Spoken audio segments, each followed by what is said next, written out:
Okay, I think we're ready. We're ready to go here on this end.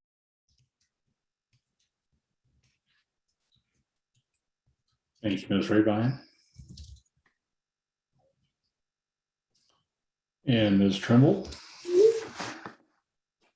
And I expect that Ms. Harp will be joining us. Well, good evening, ladies and gentlemen. I will call the Missoula City Council meeting of September 27th, 2021 to order. This is a Zoom webinar, and you've seen instructions on how to participate in this. If you need further instructions, those are available on the city's website. We have all council members present this evening except for Ms. Cheryl, and we are anticipating Ms. Hart, who just appeared as me, and I will change that so as not to create further confusion or alarm.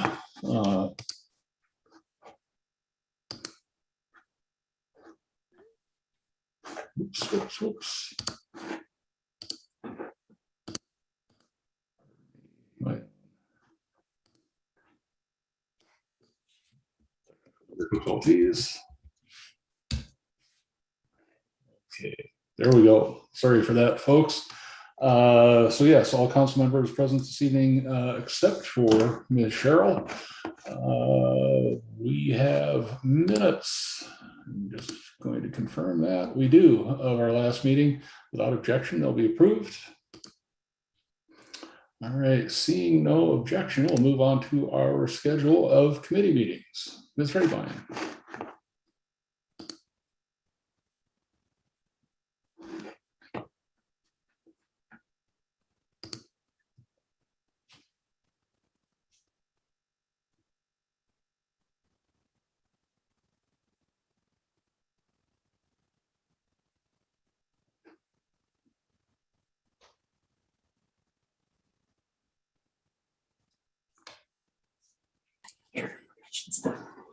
This is Claire Trimble from the City Clerk's office, and I will be going over the committee schedule this evening. Our City Council committees are set for the September 29th, 2021. We're beginning with the Parks and Conservation Committee from 9 a.m. to 10:10. We will be continuing with the Administration and Finance Committee from 10:25 to 11 a.m. We will then move to Public Works Committee from 11:15 to 12:30 p.m. And finally, Land Use and Planning from 1 p.m. to 3:45. Okay.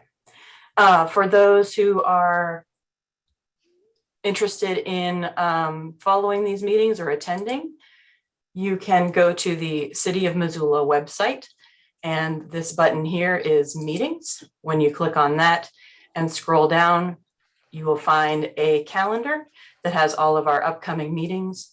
When you click on one of the meetings, you will be given an option of seeing the agenda,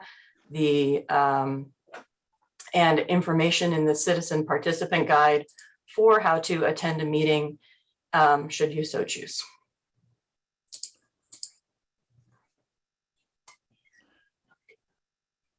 Thank you, Ms. Trimble. With that, are there any changes to the committee schedule from council members this evening? Seeing none, we will move on to the public comment portion of our agenda. This is your opportunity to talk about items not elsewhere on our agenda this evening. If you would please keep your comments to about 3 minutes, we would be grateful. And there is one hand raised this evening, and that is Ms. Peterson.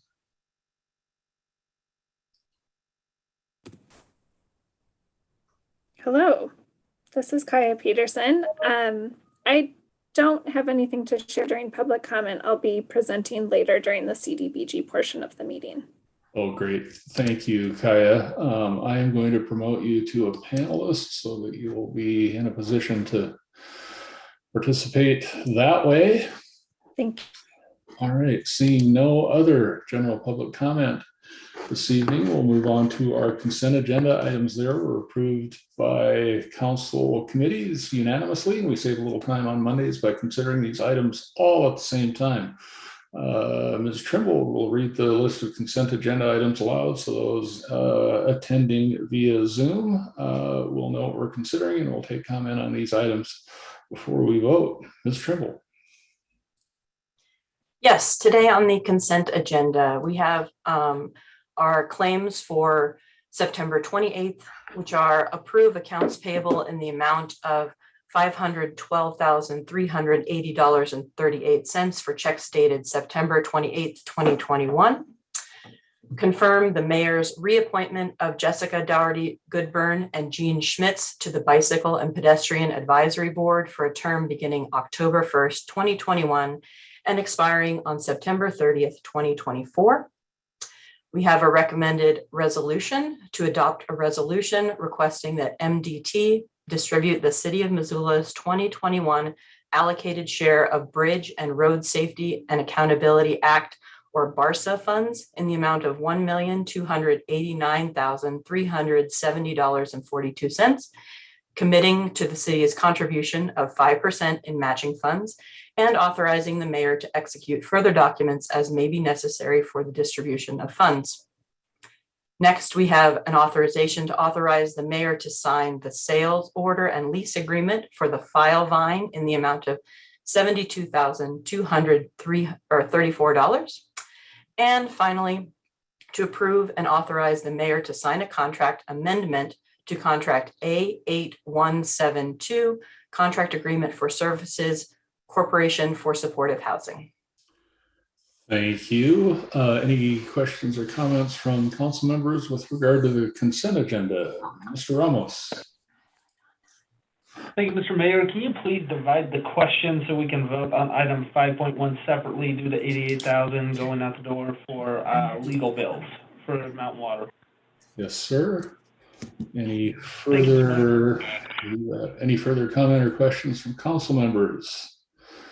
Anyone in the audience care to comment?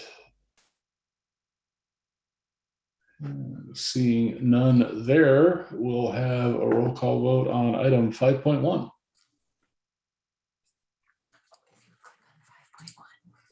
One second. You can drop that down right below the motion. There's a little button right there. Okay. Wait a minute. What the heck? Go edit the motion.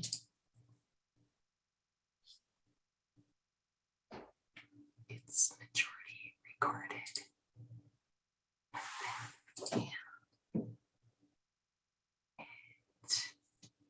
No voting users present. It didn't accept our roll. 1 second while we set up the vote.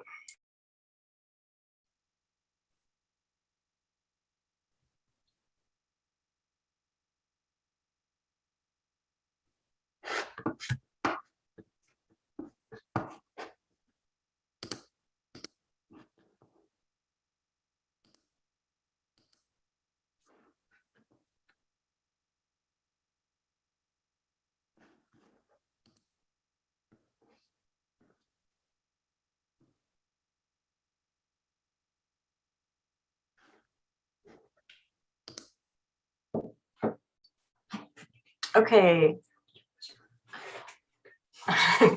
Roll call vote on the checks payable for September 28th, 2021. Anderson. Yes. Becerra. Yes. Contos. No. Harp. Yes. Hess. Yes. Jones. Yes. Merritt. Yes. Ramos. No.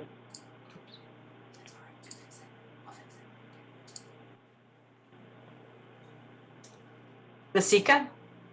No. Von Lossberg. Yes. And West. Yes.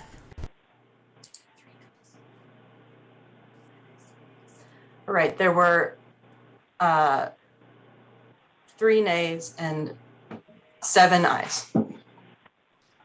And on the remainder of the consent agenda. 1 second. Okay, so now you click send. Drop that down. And start with Sarah. All right, the remainder of the consent agenda, starting with Becerra, Yes.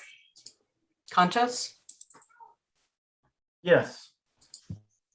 Harp, Yes. Hess, Yes.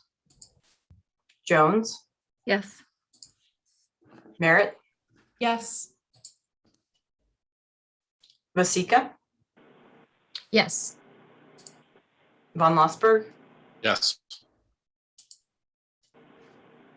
West, Yes.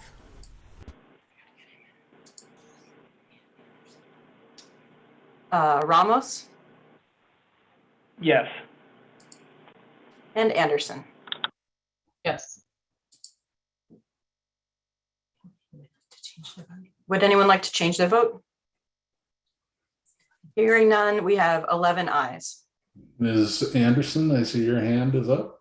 Thank you so much, Mr. Mayor. I just for the record want to point out that the vote tally on the previous vote was off by 1. It was recorded, or I'm sure that it was recorded properly in the system, but verbally said as 7 ayes, 3 nays, when there are 11 members present tonight.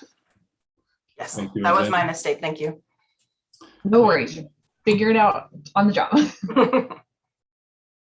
All right, the consent agenda is approved. We have no comments from city staff, agencies, boards, commissions, authorities, nor the community forum, nor do we have any special presentations this evening. We do have a number of public hearings, and state law and our own council rules set guidelines for inviting comment in a formal way on a variety of issues, and following a staff report on each. Council and I will invite comment. During the pandemic, it's been our practice to hold the public hearings open for a week following additional presentation and have council take final action during final consideration the next following meeting, unless there is some requirement for final action on that particular evening. Our first public hearing this evening is on a resolution to authorize submission of a community development block grant coronavirus application. And our staff report this evening comes from Ms. James. Good evening. Thank you, Mayor. I will share my screen here and let me know that it comes up correctly for you.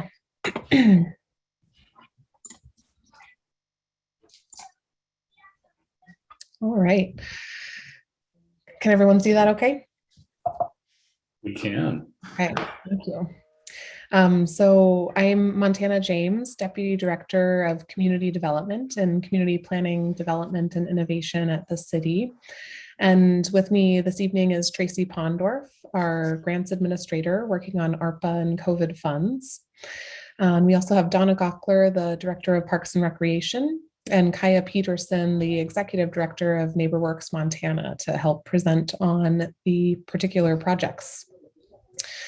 So the purpose here tonight is to share a little bit of information about the Community Development Block Grant COVID funds, the program through the state of Montana, as well as some details on 2 applications that the city would like to submit for that program. The real goal is to share that information with council and residents, give residents and council an opportunity to discuss the public facility, public service, and housing and homeless needs in the community, and to seek input on the prioritization of the 2 proposed projects that we would like to submit, as well as take any conversation, comments, and feedback on the program overall.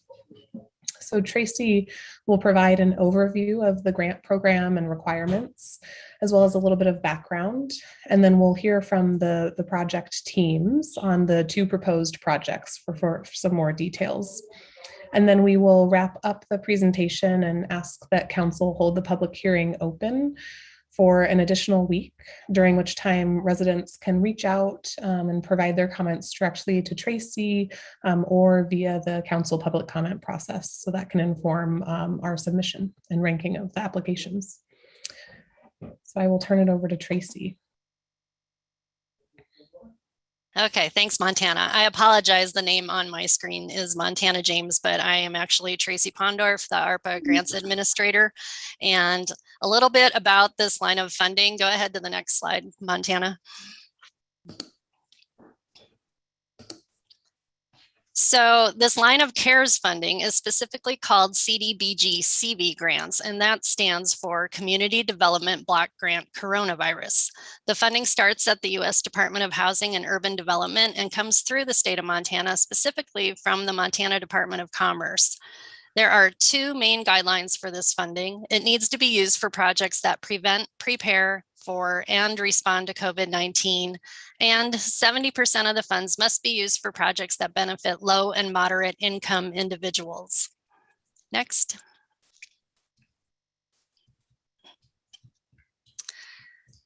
The state of Montana received 3 allocations of this funding, but they're combining all 3 allocations into this one funding opportunity. The Montana metro cities are only eligible to receive funding from the second and third allocations. And so for Missoula, this means the available funding is about 6.2 million out of the total 10.1 million. Only counties, cities, and towns can apply for the funding, though other entities can either partner with a county, city, or town or receive a subaward. Next. In addition to the federal guidelines, Montana DOC is specifically asking that these state CDBG CV funds are used for public facility, public services, and housing and homelessness assistance projects. With these parameters in mind, we would like to submit 2 separate applications for funding, a subaward to NeighborWorks Montana and a grant to Missoula Parks and Recreation. Next. So a little more information about the subaward structure, and this would apply to NeighborWorks Montana. They're owning their project, so to speak. This is a subaward, versus partnering with the city. The city would receive the award and pass along the funding through a subaward. But as the award recipient, the city does ultimately hold responsibility for any post-award requirements. And something new with this funding guideline, Montana DOC is allowing administrative costs in the budget as long as they are necessary and reasonable and do not exceed 10% of a project's total award. So we'd like to tell you more about the projects this funding would support if awarded. And first we'll hear from NeighborWorks Montana. I'll turn it over to Kaya Peterson, the Executive Director from NeighborWorks Montana. Ms. Peterson. Thank you, Tracy. Oh, thank you, Mayor Engen. Council members, I'm Kaya Peterson. As Tracy said, I'm the Executive Director of NeighborWorks Montana. Thanks for having us tonight. Many of you heard from my colleague Danielle Maiden in the previous meeting. And so most of this won't be new to you, but we did want to make sure to answer some of the questions that were raised in the last meeting. So just for review, we are requesting and planning to apply for $1.3 million to support the resident-owned community program. This is a program where NeighborWorks Montana works with residents of manufactured home communities to help them form cooperatives and buy their land. There's currently 1 resident-owned community within city limits in Missoula and a second within the county. We've been doing this program for over a decade. It's well established nationally and is a really fantastic way to support preservation of this really important source of naturally occurring affordable housing. Most of the residents who live in these communities are homeowners. And as we all know, the access to homeownership continues to be further out of reach in our community. So we see this as a really great way to support existing residents and also to address some of the COVID impacts we're seeing. Next slide, please. In terms of how this program fits with the CDBG CV program specifically, we're looking at the impact of these communities in terms of what happens when communities are closed for redevelopment and when residents are displaced due to significant rent increases. We know that folks who live in these communities are primarily low income, so have been shown to be at higher risk for COVID-19 impacts and severe impacts. And we know that what happens when folks are displaced is they often end up in situations with overcrowding. They end up having needs for rental assistance and putting pressure on other programs, including entering our homeless system and needing support there. So preserving this housing, keeping residents stably housed, I think is an important way to both support affordable housing and to address some potential COVID impacts in the community. So that's the approach that we're taking and why we see this as a good fit for these CDBG funds. Next slide, please. And then it sounds like at your last meeting, there were some questions around, what will these dollars do? What we've seen in the resident-owned community program is historically we've been able to support this program without subsidy, without grant dollars, without government dollars. And that's really been our goal, is to have a program that doesn't compete with other funding sources. But in the current market, that just is not realistic. There's so much pressure for redevelopment, such an incredible pressure on rent increases, that we just aren't able to purchase these properties at the rates that current sellers are looking to achieve. So it makes it much more difficult to preserve these properties and to prevent the displacement that I spoke about. So without these grant dollars, we would be trying to make a market-based offer to sellers that would require current lot rents to jump to about $1,000 a month. With grant dollars, we would be looking at being able to preserve lot rents at a much more affordable rate, somewhere below $600 a month, and still being able to ensure that that housing is accessible and attainable for folks living at about 50% or below the area median income. And again, preventing that displacement risk. So that's what we're proposing. We hope to have the support of council and the city and really be able to enhance this ROC model and make it viable here in Missoula during this time.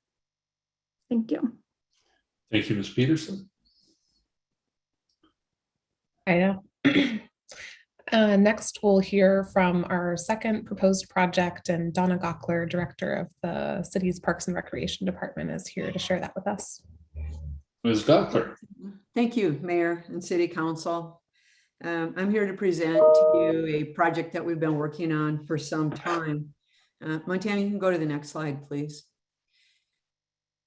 We've been working with area residents as downtown Lions Park, which is a park located just off of California Street on the north side of the Clark Fork River and near Broadway.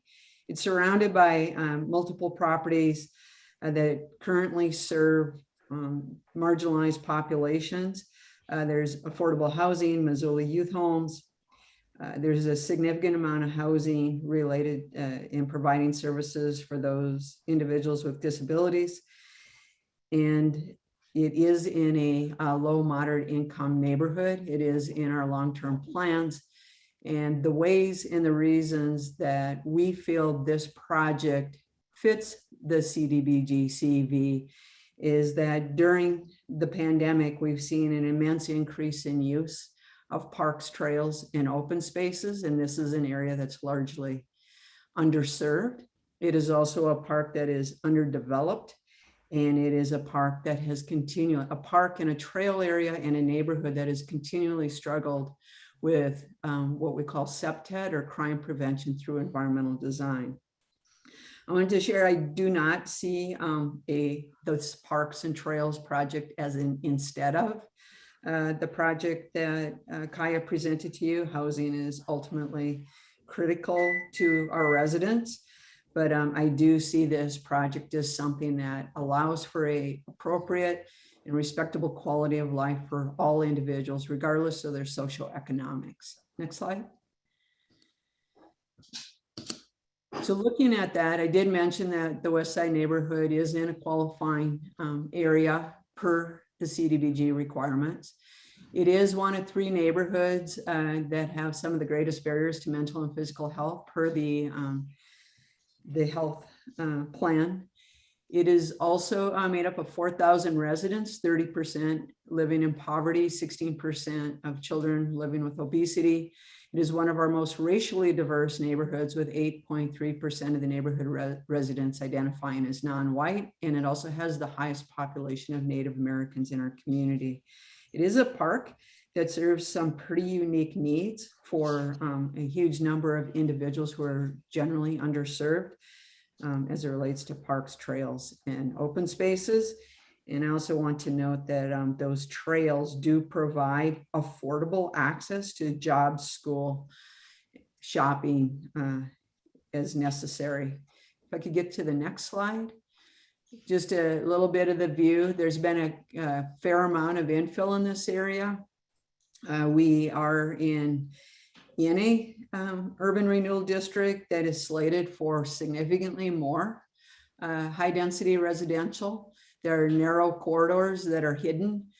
Downtown Lions Park in the lower left-hand corner is basically some green space, an undeveloped lot, if you will, with a bench.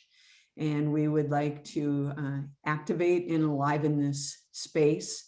And also one of the most important things that we could do for this section of Ron's River Trail, which follows the Clark Fork corridor between Russell and Orange Street, is to get it lighted. Right now there's one light on this trail area.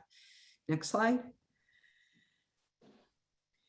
The site has gone through significant public process. It was one of the parks that we engage citizens in planning around the downtown master plan, parks and trails plan. And the proposed project is a $1.3 million set of improvements for the trail and the park, and all related improvements to, in essence, make this park active, lively, engaging. And it does include gardens in likely partnership with Garden City Harvest. It does include play areas, exercise equipment for adults, picnic pavilion, perimeter path, and other active use spaces. We have had a great deal of involvement from the general public, but also specific partners would include the West Side Neighborhood, North Missoula Community Development Corp., Missoula Redevelopment Agency. We have a unique partnership here with All Nations Health Center and Native Americans Against Drugs and Alcohol, and a number of service groups. And so again, I just want to assure you that we see this as a complementary and wonderful improvement to serve a number of members in our community who are currently underserved with open space, something that we saw growth in by 30% or greater throughout the pandemic, and that has not declined. Thank you. Thank you, Donna. So as we mentioned, we're hoping to hear more from our residents and council through this process on the needs in the community and the prioritization of these projects. And as Donna mentioned, it's a really challenging thing to do, to rank these two really different and really important projects. But that is what the Department of Commerce has asked us to do. In addition to getting city council and community feedback on the needs, to also get feedback on the ranking order of the applications, and to submit that with our final applications. So our process will be that, any public comment provided here tonight and any council comments we will consider. We'll also take additional comments through the week, as I mentioned, via email or phone calls or the existing council comment process. And then the project teams and CPDI staff will meet next Tuesday to review all of that comment and then ultimately decide on ranking based on the comment before we submit applications later in the week, next week. And the recommended motion for the close of the public hearing is here on the screen, and we're happy to take any questions or feedback from council. And thank you all for that. I appreciate it. If I can trouble you to take down the screen, I will invite any public comment on the proposals this evening. Yeah. Mr. Gray. Yeah, I am the immediate past president of the Missoula Lions Club, and it is wonderful to see something happen with the Missoula Lions Park. It really needs improvement to serve that neighborhood. There is tons of affordable housing and some accessible housing next door, and I really support the park being improved. Thank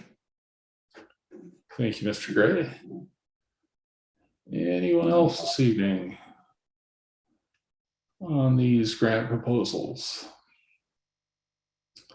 All right, well, seeing none, we will keep this public hearing open as promised and look forward to hearing from anyone else who has interest in these projects.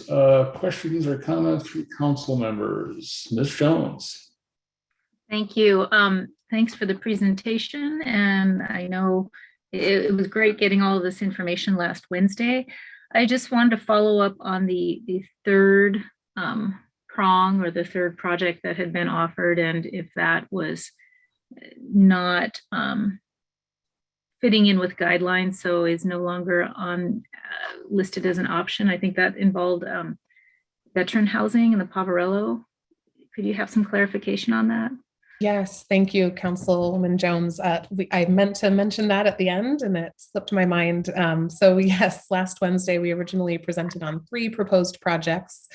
The last was that partnership with the Poverello Center for expansion of their veterans housing program and potentially some additional transitional housing.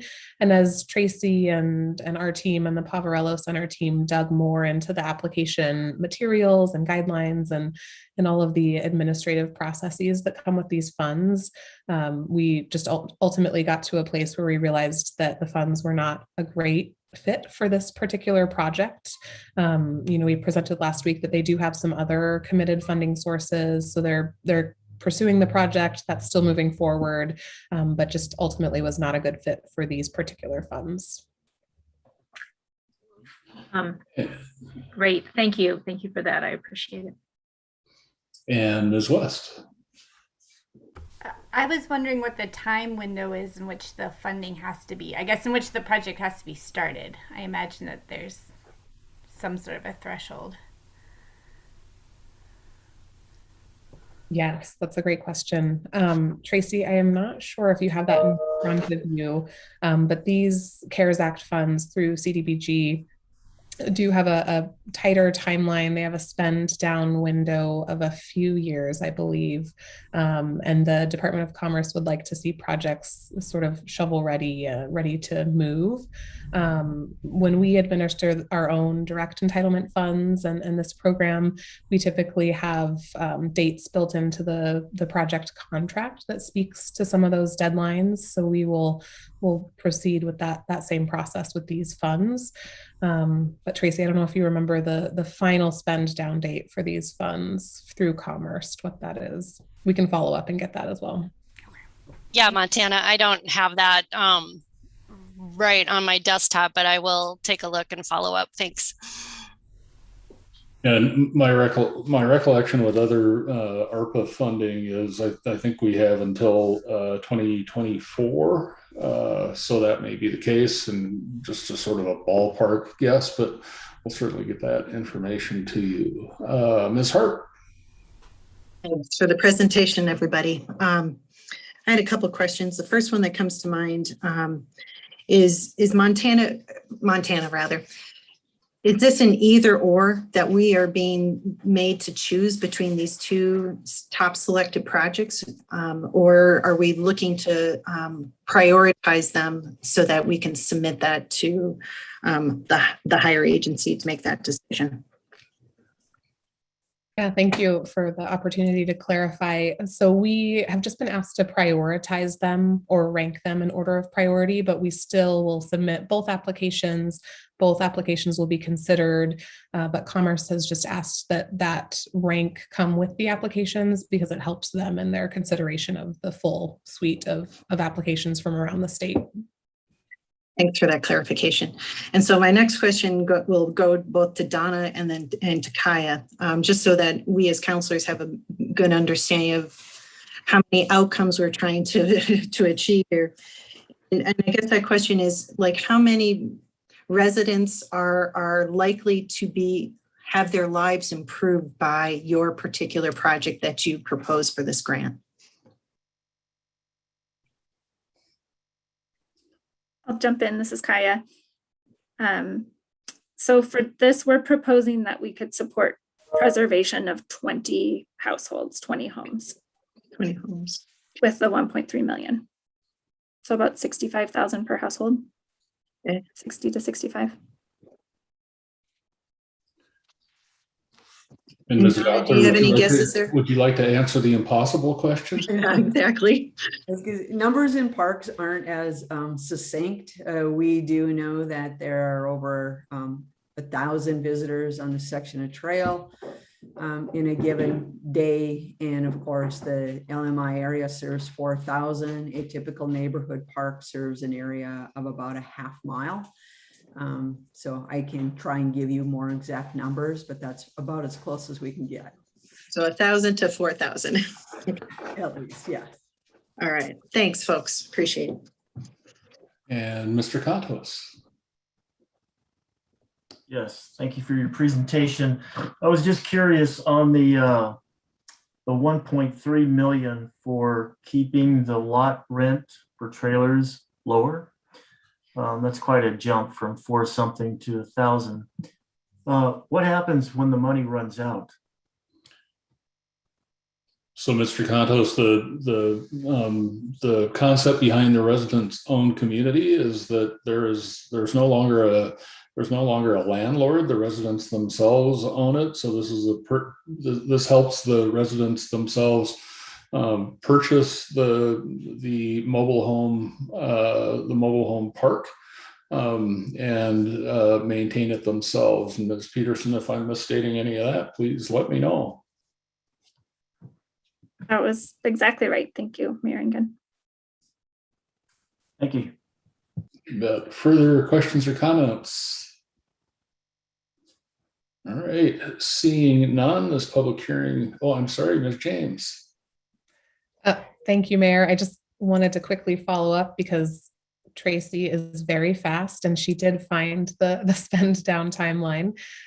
So these are CARES Act funds and they can extend, or project contracts can extend through June 30th of 2023. And I'm sorry, CARES or ARPA? These are CARES. Oh, fantastic. Okay, good. Thank you. All right, with that, public hearing will remain open and we will move on to our second public hearing of the evening. And this is a conditional use request for a property located at 2100 South Reserve Street. And Spencer Stark has our staff report this evening. Mr. Stark.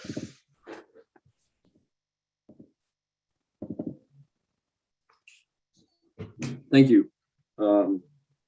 My name is Spencer Stark. I'm an associate planner with CPDI Development Services. Before you this evening is a conditional use permit application for Unleashed, an animal boarding kennel service located at 2100 South Reserve Street. The applicant is Jennifer Haviland, and the applicant's representative is David Gray of DVG Architecture and Planning. Each zoning district in the Title 20 City Zoning Ordinance includes permitted, conditional, and prohibited uses. This project's requested use of an animal boarding kennel is labeled a conditional use in the zone district, neighborhood commercial C14. A conditional use is one that is allowed only if reviewed and approved in accordance with the conditional use procedures outlined in Title 20, Section 2085-070, which includes this public hearing and final action by City Council. City Council's final action may be to approve the proposed use or to approve the proposed use with conditions. City Council must make their determinations based upon a list of criteria outlined in Title 20. Not all criteria will be applicable, and only the applicable criteria must be met. Later in this presentation, I will describe how this proposal addresses each of these criteria. Unleashed is currently a dog daycare facility located at 2100 South Reserve Street, south of and adjacent to West Kent Avenue and west of and adjacent to Clark Street in an existing commercial space. The site is zoned neighborhood commercial C14, is within the design excellence corridor typology 4, and is surrounded by a mix of zoning districts, including residential 5.4 to the east, business 2.2 to the north, and residential 2.7 to the west. The area is in the commercial mixed use designation in the our Missoula growth policy.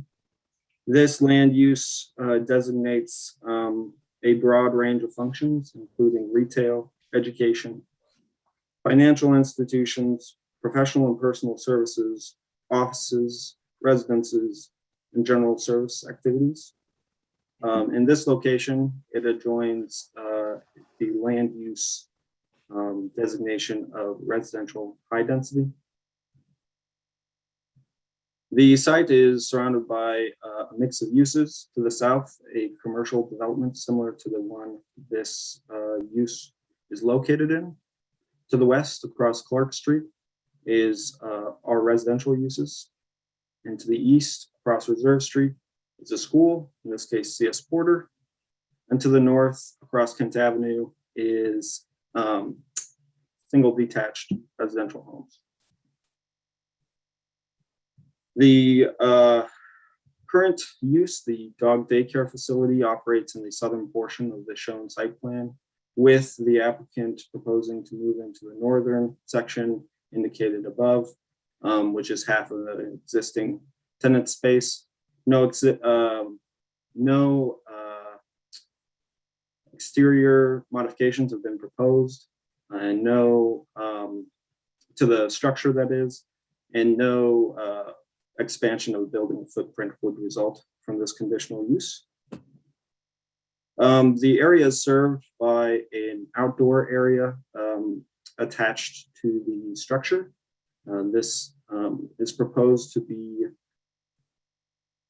is currently paved, but the applicant is proposing to install imitation turf in this area and will improve the screening surrounding it with some planting material and some additional screening.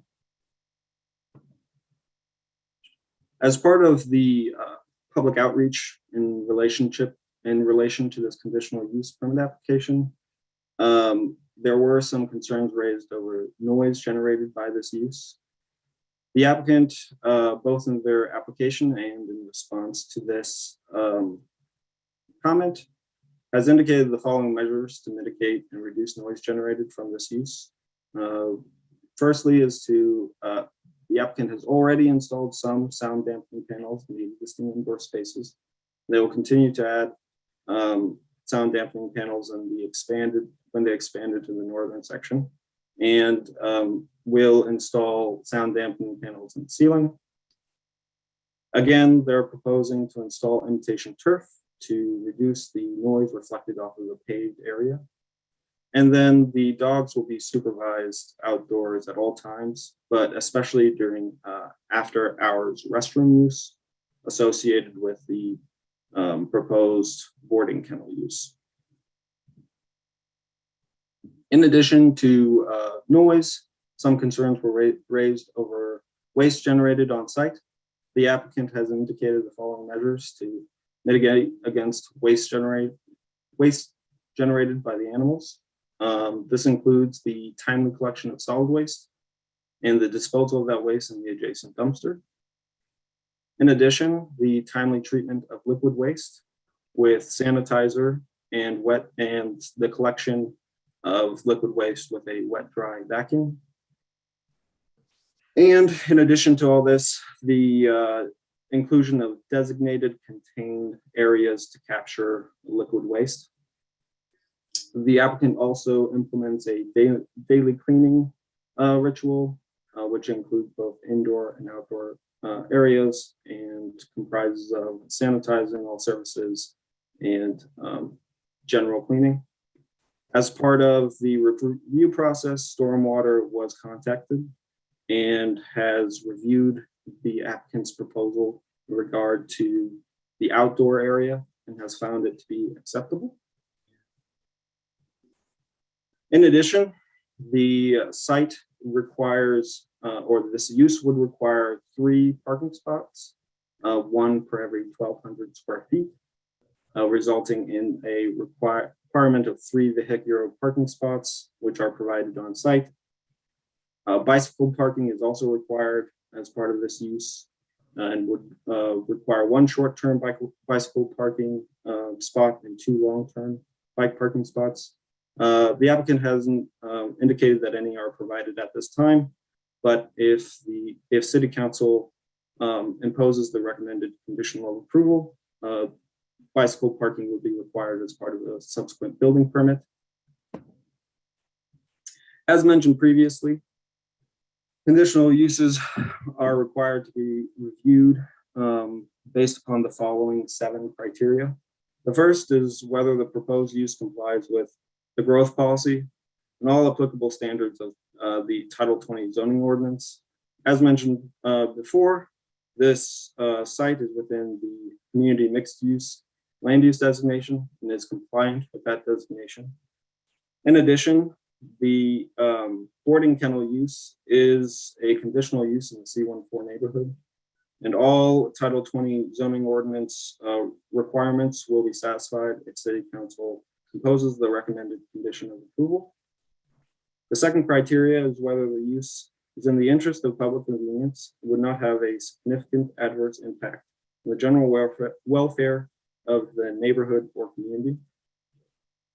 The boarding kennel use is an expansion of the current animal daycare use and should not compromise the general welfare of the neighborhood or community. The use will be served by adequate existing public facilities and services, as the subject property has frontage on Reserve Street and Principal Arterial.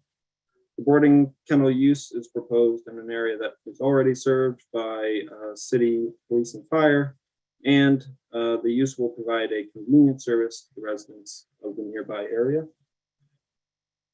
The third criteria is whether the proposed use will be compatible with adjacent properties and uses in terms of physical elements such as open space design, screening, buffering, any applicable use and specific standards, and any other elements considered important by City Council. The boarding kennel use is compatible with the adjacent commercial businesses in the area and does not abut parcels zoned for residential uses.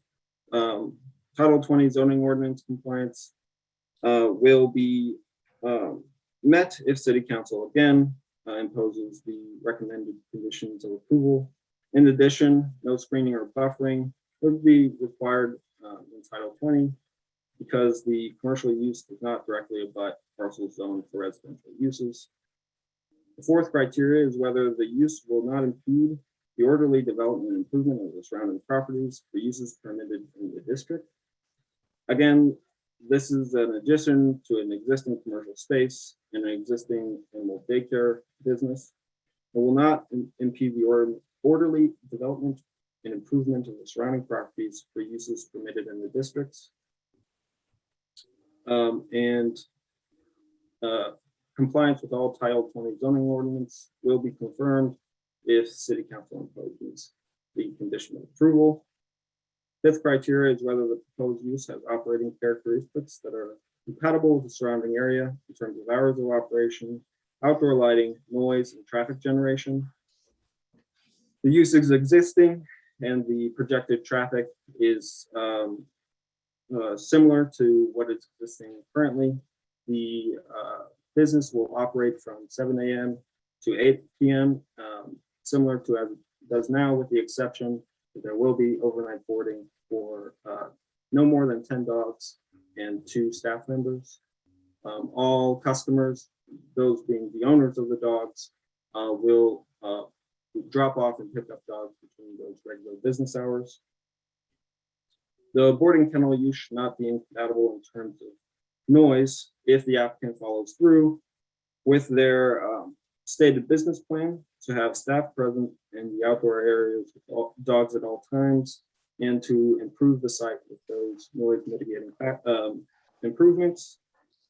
The sixth criteria is whether the proposed use would have significant adverse impacts on traffic safety or comfort, including all modes of transportation, and will be functional and safe in terms of pedestrian, bicycle, and vehicular access, parking, loading, and servicing. Again, the use is served by Reserve Street, which has pedestrian facilities and bike lanes located along the Reserve Street frontage. And finally, the seventh criteria is whether the proposed use would properly address open space, light protection, and protection of natural features. This review criteria does not apply because there will be no changes to the exterior of the building and no additional lighting is proposed. There are no natural features on or adjacent to the site. Staff is recommending one condition of approval, and that is that the boarding kennel conditional use at 2100 South Reserve Street shall comply with all applicable portions of 520. Plan submitted at the time of building permit application shall substantially conform with plans submitted at the time of conditional use review, subject to the review and approval of development services prior to building permit approval. Staff is making the following recommendation, which is the approval of the boarding kennel use conditional use request located at 2100 South Reserve Street in accordance with Missoula City Zoning Ordinance Title 20, Section 2010-020D, Section 2085-070, and Section 2105-040A2, and based upon the findings of fact in the staff report and subject to the conditions of approval. This concludes staff's presentation. The applicant and the applicant's representatives are in attendance this evening and have prepared comment and are available for questions. Thank you, Mr. Stark. With that, I'm happy to have applicants come forward. If we could remove the presentation from the screen, thank you very much. And with that, Ms. Hattie. Yep, my last name is Haviland. Sorry, it's put up that way when I normally talk to my family. Thank you, Ms. Haviland. I'm Jennifer Haviland. I'm the owner of Unleashed Doggy Daycare.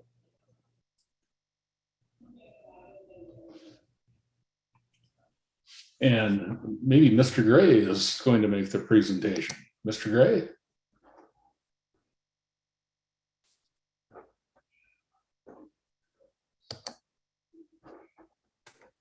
How about now? Can you hear me? We can, yes, sir. All right. Yeah, I just had Jennifer introduce herself. I am David Gray with DVG Architecture and Planning, and I'm proud to present this project. One small modification to the presentation is they actually have a maximum of 20 dogs in our application, not 10. I think it was just a minor error. So the Unleashed has been there for a little over a year, operating as a doggy daycare, and they would like to expand into boarding. I'd like the city council to know that the building that they are currently in is a concrete block building with concrete block walls between the tenants and the exterior. They have significant amount of sound attenuation materials on the ceiling and the walls inside the place. On the exterior, when the mailing had gone out, the owner had talked to all the neighbors to make sure concerns were addressed. But one concern had come forward during public comment, and the owner immediately addressed that. We are putting in additional exterior acoustical materials and working with an acoustical engineer to come up with the solution for that. We are adding additional screening around the dog area. And then we are also adding some bushes and then the noted astroturf around the areas. And Mrs. Haviland has also sent out a letter to the adjoining neighbors to please notify her if they have any issues so she can address them immediately. They've had some staff changes and some procedural modifications due to the comments of the one person who commented negatively. So they wanted to make sure they were good neighbors, and it's very important to them. So right now, with all of the COVID puppies in Missoula, all those people are looking for a place for those puppies to go, and there are very few options. So this is a service that is in desperate need in Missoula.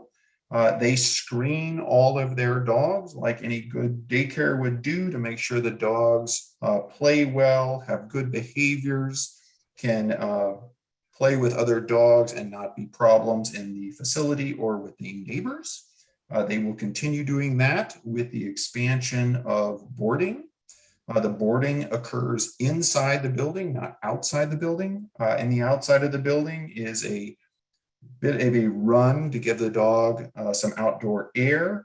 There is an indoor potty and an outdoor potty at the facility, so we do not have to worry about any stockyard conditions. Everything is kept very clean and very sterile, so they do not have any smells or adverse issues due to the dogs.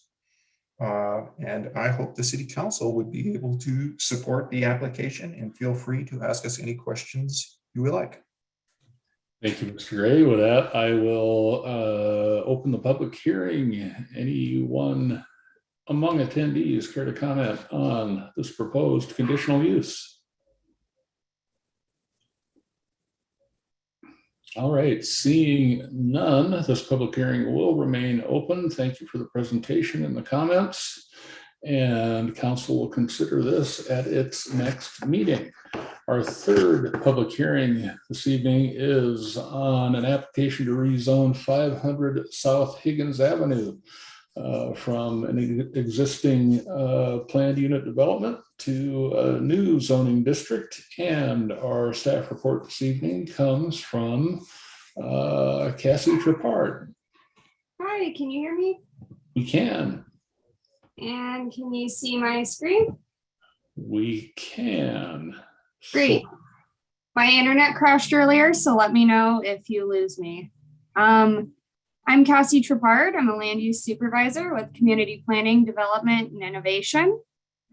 We received a request from Jamie Erbacher of WJM Group on behalf of Lee Enterprises, Inc. to rezone property address 500 South Higgins Avenue. The property is proposed to be rezoned from Missoulian Planned Unit Development and M1R-2 Limited Industrial Residential to C1-4 Neighborhood Commercial with a Design Excellence Downtown Hip Strip Overlay in OP1 open space. This rezoning will result in a standard zoning district under Title 20, which cannot be conditioned per state law. Standard zoning districts must apply the same requirements to all parcels within the same zoning district equally. So for example, all properties on C1-4 will have the same requirements, and we can't put additional special requirements on just one property owner. The subject property is located at the intersection of South Higgins Avenue and South 4th Street East. It is part of the University District Neighborhood Council and City Council Ward 4. The property abuts the Clark Fork River to the north and is intersected by the Milwaukee Trail. And here is a closer view of the parcel outlined in red. The property currently contains the Missoulian building and related parking. The Milwaukee Trail is located near the river, and an irrigation ditch bisects the property and naturally delineates the current open space with the trail from the Missoulian development. Surrounding the property along Higgins Avenue, there are mixed-use residential, tavern, restaurant, office, and retail uses. Near the river to the west, there is a parcel containing the Boone and Crockett Club, and to the south, there is a multi-dwelling building and detached houses. And to the east, there is a park. The applicable regional plan is our Missoula City Growth Policy 2035, which recommends a land use designation of urban center in parks and open lands for the subject property. The urban center land use designation supports mixed use, commercial, and high density residential developments that promote walkability, urban streetscapes, outdoor seating, and open space. The applicant is requesting the C1-4 neighborhood commercial zoning district for that southern portion of the site, which is one of the recommended zoning districts for the urban center land use designation. All of the recommended zoning districts in this designation permit general commercial uses and residential densities up to 43 dwelling units per acre. The applicant or the portion of the property that they're proposing to zone C1-4 neighborhood commercial will have a design excellence downtown hip strip overlay. And this overlay applies to the other commercial properties along this portion of South Higgins Avenue. The Parks and Open Lands designation supports larger park areas to be used as open space and active recreation. The city growth policy suggests the OP1 open space zoning district for the Parks and Open Lands designation, which is what they're requesting for the portion of the property along the river north of the irrigation ditch. Additionally, the parcel is located within the hip strip area of the downtown master plan, which City Council adopted as an amendment to the growth policy. The city growth policy strongly emphasizes a focus inward approach to development. This means encouraging denser development and infill in areas that have existing infrastructure such as roads and sidewalks, water and sewer service, and access to multimodal transit options like bus stops and bike paths. It also encourages denser development in proximity to service such as schools, shopping, and economic opportunities, and in central locations close to the urban core. This location meets all of the criteria above. The parcel is located along a commercial portion of South Higgins Avenue, across the bridge from the urban core. There is existing infrastructure serving the property, including roads, sidewalks, bike lanes on Higgins, and water and sewer service. Parcel is currently served by city fire and city police. And additionally, bus stops serving Route 6 and 8 are located within 2 blocks of the property as shown on this map. The downtown master plan includes vision statements for the hip strip, including better utilize the river, improve urban design off of Higgins Avenue, and grow inward and upward. The downtown master plan includes illustrations showing significant change on the subject property, including a new mixed-use building where that Missoulian site is. Because the current PUD or zoning is only applicable to development of the Missoulian land use, rezoning is necessary to facilitate future development that can help to achieve the vision for the site in accordance with the downtown master plan and growth policy. Here you will see a map taken from the Our Missoula Development Guide, formerly known as the Urban Fringe Development Area. The purpose of the development guide is to identify locations within the study area that have capacity for increased density. Suitable net capacity for parcels is shown as graduated circles colored by suitability tier. This map begins to show how the city might prioritize the focus inward development described in the growth policy. The parcel subject to the rezone falls within tier 4, which means it's very suitable to serve net capacity due to proximity to commercial services, existing infrastructure, and transit stops. Currently, the Missoulian planned unit development zoning only accommodates the Missoulian development. The current zoning does not permit residential development, so the proposed rezoning would allow high density residential, reflecting the parcel's suitability for serving capacity as shown in the development guide. The parcel is currently split zoned Missoulian planned unit development and M1R-2 limited industrial residential. In this case, the Missoulian PUD zoning would apply to the entire site because Title 20, that's how it interprets split zoning cases like this. Let's see. The Missoulian planned unit development is designed specifically to allow the Missoulian development with office and newspaper printing uses. The majority of the parcels to the west and to the south along Higgins are zoned C1-4 neighborhood commercial with a design excellence downtown hip strip overlay, which is the zoning the applicant is requesting for the southern portion of the site. Abutting the river to the west, the parcel containing the Boone and Crockett Club is zoned Park Fork PUD. And to the east, the park is zoned M1R-2 limited industrial residential. There are parcels to the south containing residential development that are zoned RT 2.7 with the University District neighborhood character overlay. The requested zoning is C1-4 neighborhood commercial with a design excellence downtown hip strip overlay south of the irrigation ditch and OP1 open space north of the irrigation ditch. And staff supports the requested zoning districts because they comply with the growth policy recommendation for this area. And it also aligns with zoning of nearby parcels on South Higgins Avenue. The rezoning application is accompanied by a boundary line relocation to create parcel lines that align with the boundaries of the proposed zoning district because you cannot create new split zone parcels. The proposed zoning boundary is shown in red. The OP1 open space district will include the irrigation ditch, current open space and trail. And then the parcel area south of the red line would be zoned C1-4 neighborhood commercial with a design excellence overlay.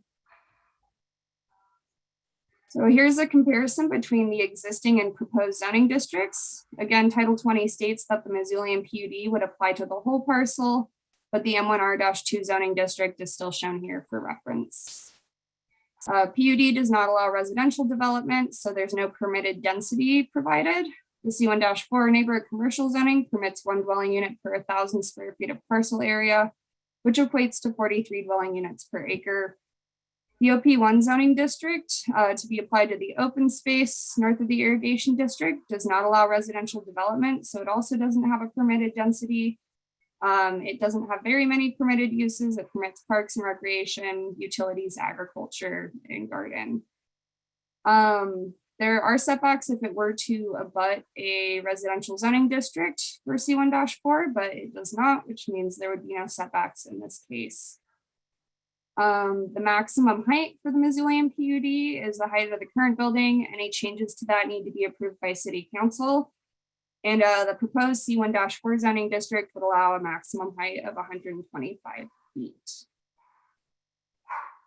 So currently, again, Missoulian PUD only allows office, limited industrial newspaper printing uses, whereas C1-4 permits commercial uses, high density residential, and some industrial uses. So design excellence was approved by City Council and made effective January 2019.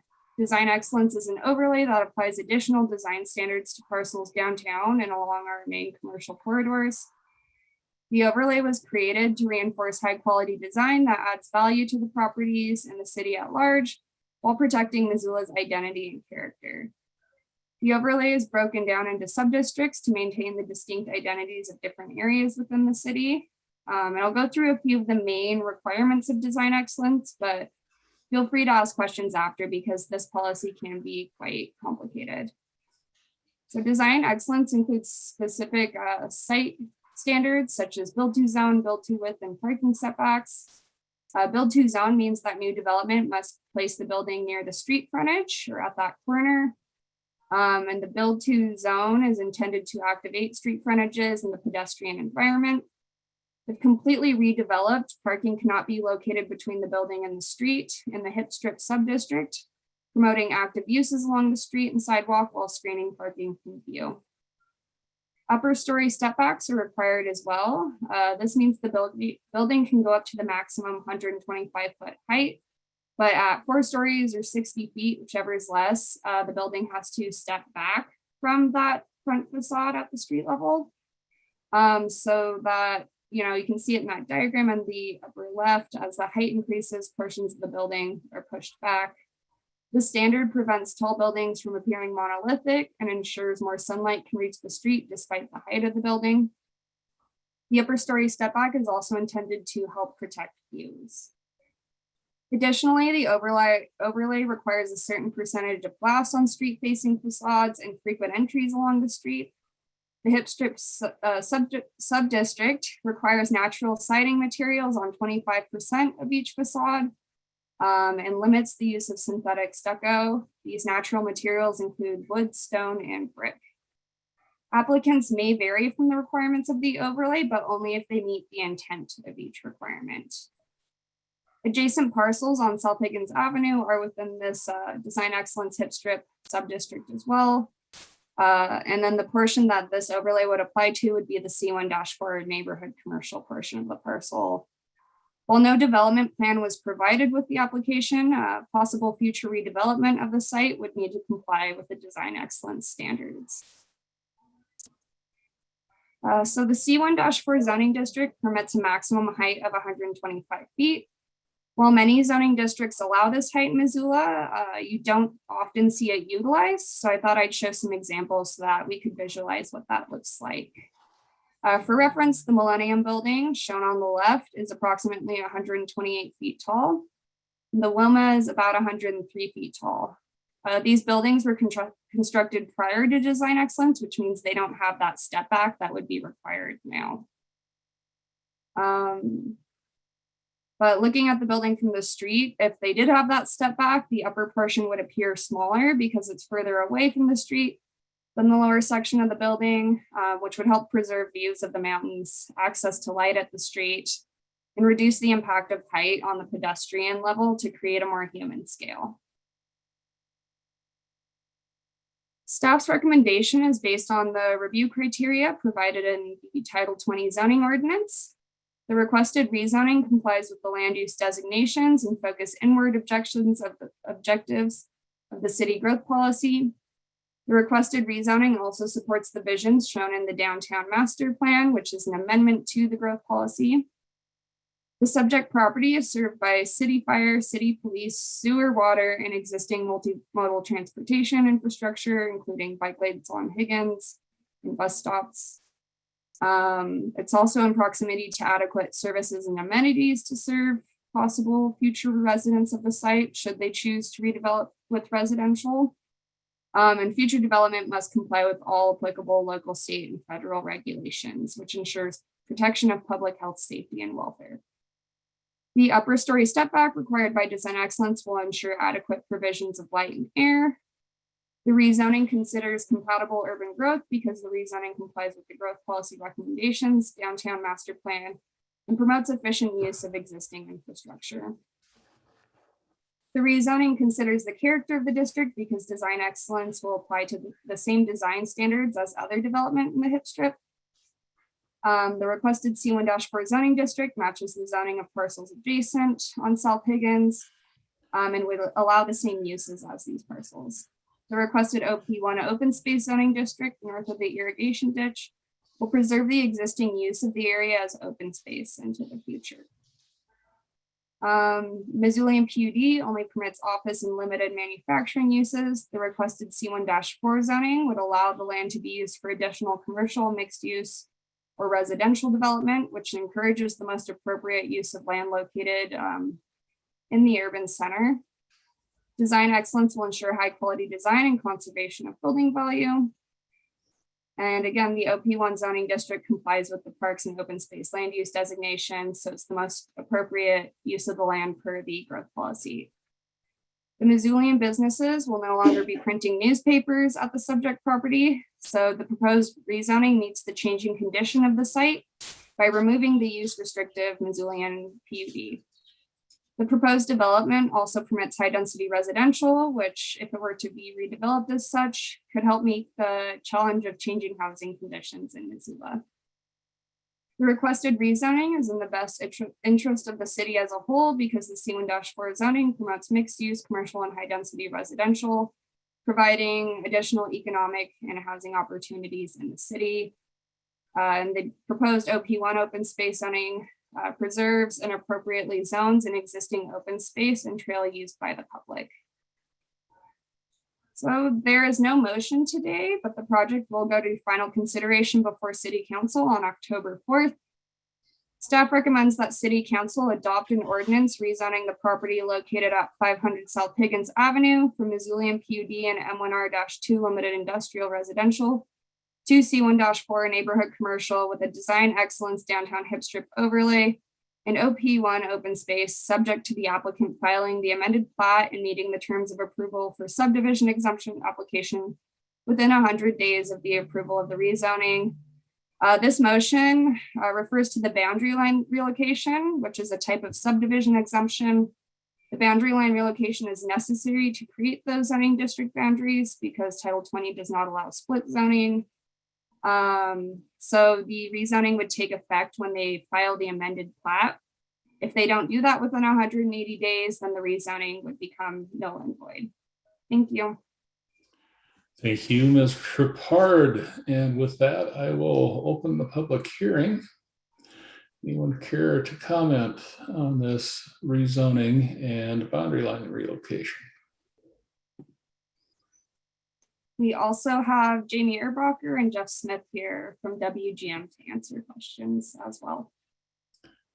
Thank you. And seeing no hands up among attendees this evening, are there questions or comments from council members? And Mr. Hess. Thanks, Mayor. This is just a process reminder for this item as well as the Unleash dog daycare, that this will come to the Land Use and Planning Committee this Wednesday, and we'll have about a 3-hour Land Use and Planning Committee meeting where we can go over all of these things in great detail. So if folks have questions that they want to get into the record tonight, that's great. Or if they want to send questions by email, that's great too. But we'll have lots of time to dig into this. Thank you, Mr. Hess. And Ms. Jones. Thanks. Yeah, I agree. We will have time to ask far more detailed questions on Wednesday. I did have a couple of questions that I just at least wanted to broach tonight because I think there's some people watching and I don't know if everybody will catch it on Wednesday. The first question I had, Cassie, was with the design excellence program and the mechanism in there for the step back. I just wasn't clear. Is it a ratio for when you go for the step back based on the entire height of the building, or do we already have some kind of a chart in place for how high it will go before it steps back? How does that work? Yeah, and I could pull it up if you give me a second, but basically it doesn't matter how tall the building goes. Anytime a building in that subdistrict reaches 4 stories or 60 feet, whichever is less, that's when they have to step back. I think the required step back is 10 feet. And then there is an exception where for 30% of that building frontage on a street, they can go up 1 more story.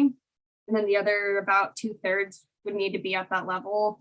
And what that kind of creates is, imagine it going up at the street, part of it goes in at 4 stories, and then there's just one little bump up to create some modulation.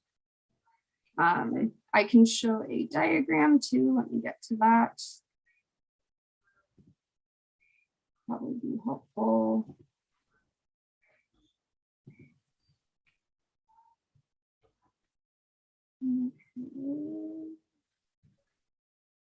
There it is. Okay, so this is Title 20, our Design Excellence section, downtown hip strip.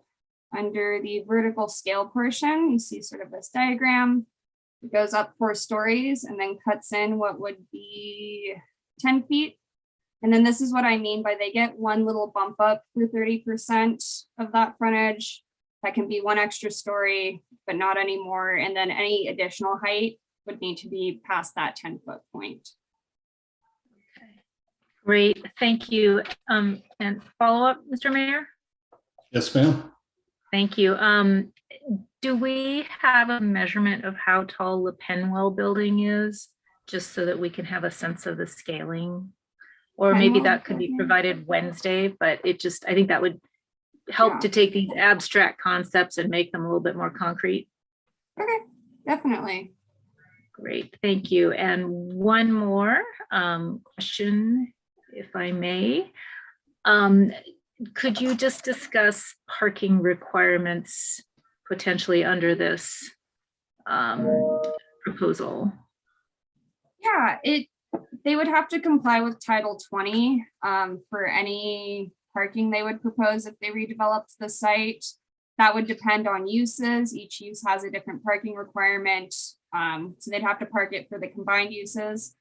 There are a few incentives in design excellence that could allow them to provide less, meaning design excellence allows you to count on-street parking abutting the parcel. There's some incentives for providing additional bike parking. They could do shared uses, and also some uses can share parking, allowing for a reduction. But past what you would see in design excellence or the rest of town, there aren't any further incentives or reductions available. Thanks. And we can go into it in more detail on Wednesday. I just wanted to at least touch on those topics. And Cassie, I also do have several emails that were sent to me, I think last week regarding this, and I will get those on to you so they can go into the public record since this is a land use item. So trying to stay caught up with my email. Thank you. And Ms. Becerra. Thank you. Cassie, while you're collecting some points of reference, and maybe I missed this already, but if you could tell us on Wednesday what the proposed read development will, how tall that will be, I think that would be super helpful. Yeah, so Penwell building and the proposed Reed building. Thank you.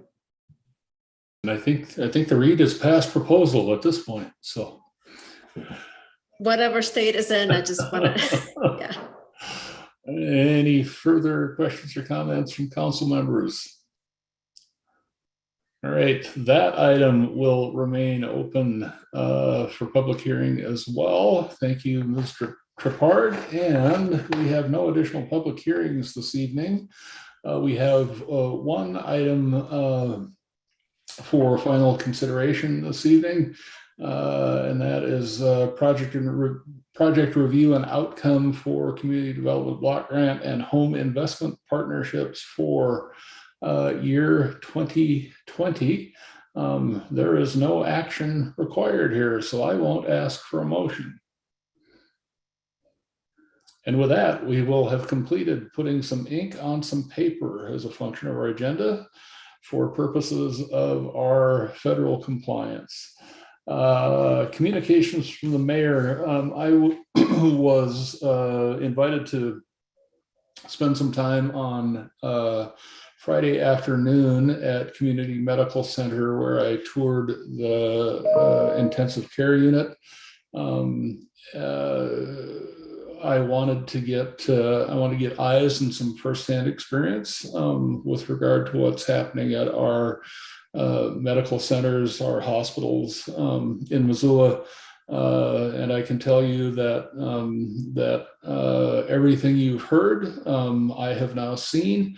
Those folks who are providing healthcare in our community are exhausted, but they're not giving up. The lion's share of folks in that unit were folks suffering from COVID-19, and they were suffering while I was on the tour.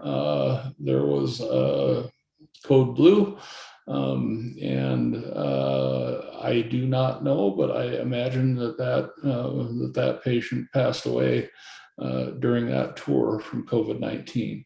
The hospital is expanding into its pediatric unit to accommodate the challenges associated with the Delta variant and the numbers of patients it's dealing with. And each of those expansions requires all sorts of heaven and earth to be moved in order to accommodate the complexities of caring for folks in that environment. And at this point, those hospital workers and administrators are continuing to plead, as I will with the community, that if you haven't been vaccinated, please do so. If you're not practicing the simple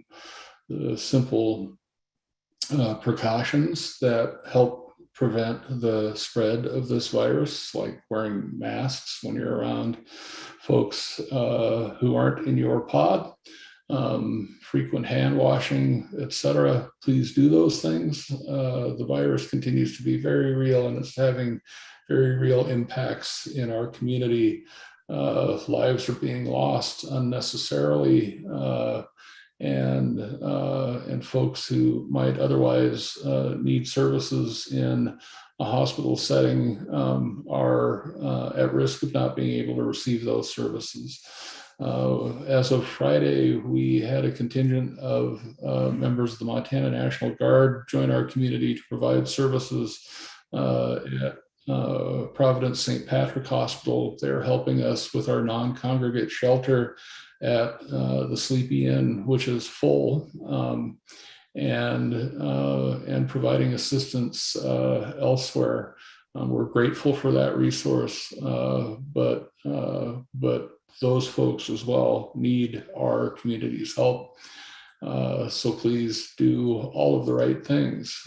Chief among them is get a vaccine, which will, in some cases, prevent you from getting sick, or in cases where you have a breakthrough case, from becoming deathly ill and potentially dying from this virus. We'll move on to general comments from council members, starting with Ms. Becerra. I will pass, thank you. And Mr. Von Lossberg. Pass. I was wondering if we might take up the committee reports items with the bridge before doing council comments, if no one objects to that. If there are no objections, we certainly can. Seeing none, all right, we'll move on to committee reports. We have a couple of those this evening. First is a buy-sell agreement to purchase 1205 West Broadway. And Ms. Jones, I would be grateful for a motion. Yes, I've got two computers, one of which is frozen, but this one will work. Okay, so the first motion on the bridge apartments is I will make the motion to approve the 1205 West Broadway Bridge Apartments buy-sell agreement between the city and Western Montana Mental Health, and authorize the mayor to complete the property acquisition by executing ancillary and consequent documents necessary to close the acquisition. I'd like to speak to that, but I'm not sure the sequencing, so you let me know when I can speak to that. You may speak to the motion. Excellent, thank you. We discussed this quite a bit in committee, and it's on committee reports so that we can complete our discussion. I'm totally in support of this. I know that the city has been looking at saving the bridge apartments for the last few years, and the circumstances weren't right. It just wouldn't work out until finally the last few months, when the discussion finally evolved to a point where the city is now able to purchase the bridge apartments. The plan is to resell this asset then to an entity that will maintain the bridge apartments for as affordable housing for perpetuity. So that's the goal, and it will be ultimately sold to an entity that can fulfill that mission, probably at a discounted price, in order to make the finances work. So first of all, I'm so happy to be supporting this. We do a lot of stuff on council, and every once in a while the stars align and we get to do something that is within our decision space, that we have the resources to do, and that is a really, really good thing for our community. And this is one of those times. So I'm so happy to do this. The people that live at the bridge apartments many of them have mental illnesses, and many are disabled. Well, they're all in some capacity in that scenario, and they're living solely off of disability income, which for people who are not familiar with disability income, that can be as low as $800 or $900 a month. Not a lot to live on, especially in Missoula, where we have housing prices that are challenging at best.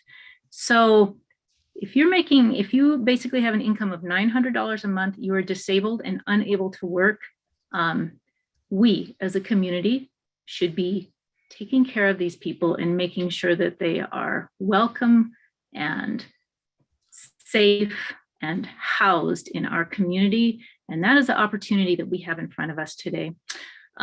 We have a funding mechanism. That's the next motion that we will go into based on how soon we will be selling this to a follow-up buyer.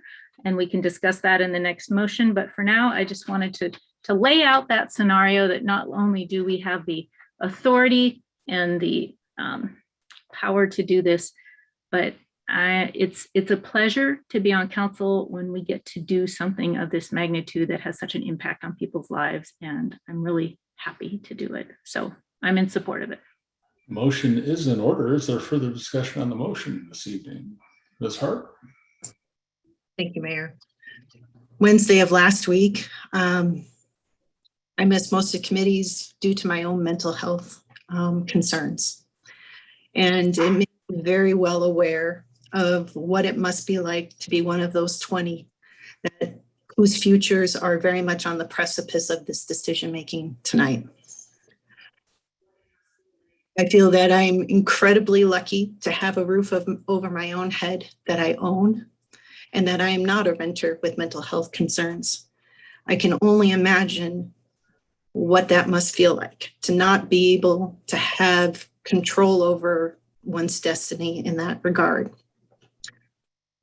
I think the last 4 years that I've sat here on council, we've heard a lot of concerns from our communities, and many times because of how wonderful our community is, it seems to be attracting some really incredible growth, but we've also seen that growth bring its own kind of problems.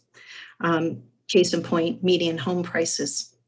And as the CEO of a business that is in the development business,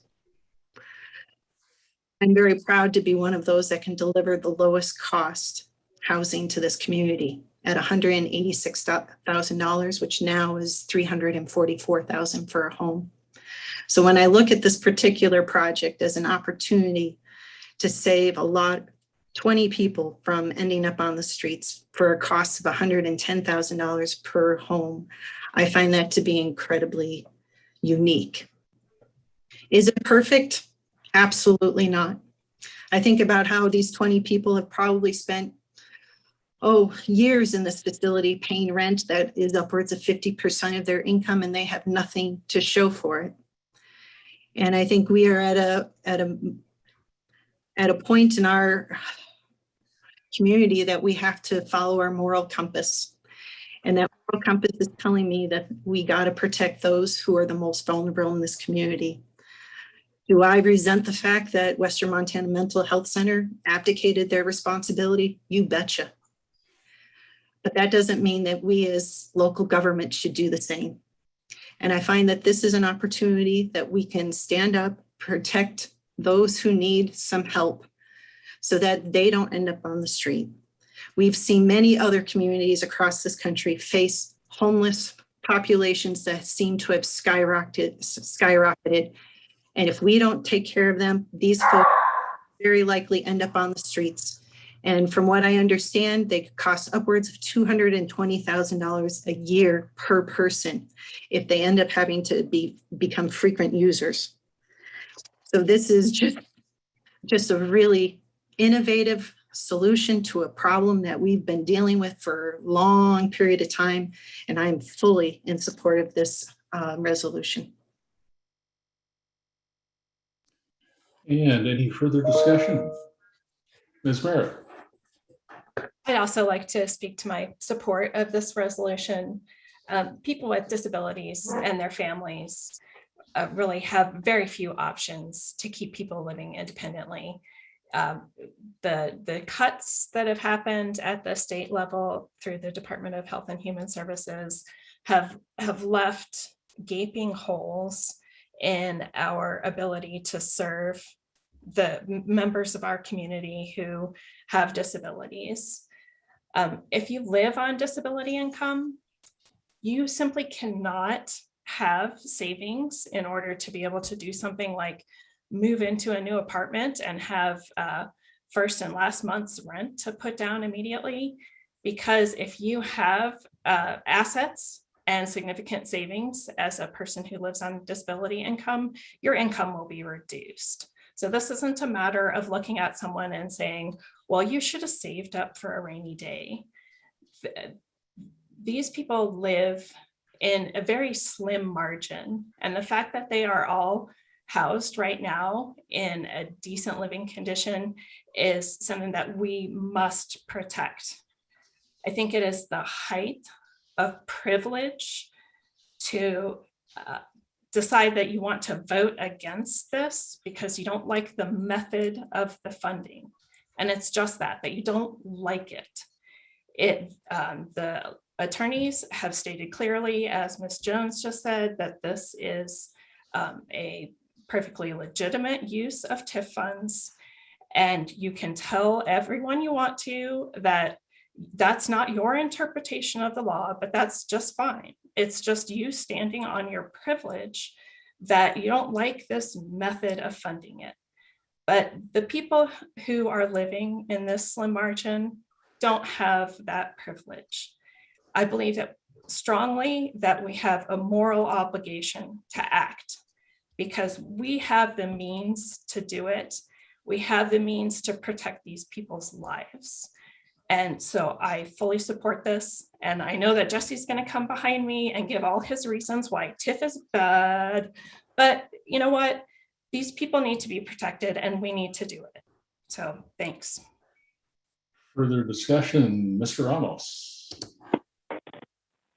Thank you, Mr. Mayor. And I appreciate Julie's comment. I certainly understand where she's coming from. A few reasons why I'm voting against this, not just what I believe is the improper use of TIF funds, and certainly I think they look forward to a legislative session to address that. But mostly what I'm concerned about is the fact that I don't think we're doing our duty as government officials and stewards of taxpayer dollars to hold back doors accountable. So it's been widely documented, though we don't have specific details, that Western Montana Mental Health received funding, taxpayer funding, for this building. I'm not sure if the full amount or if that was the down payment on a loan.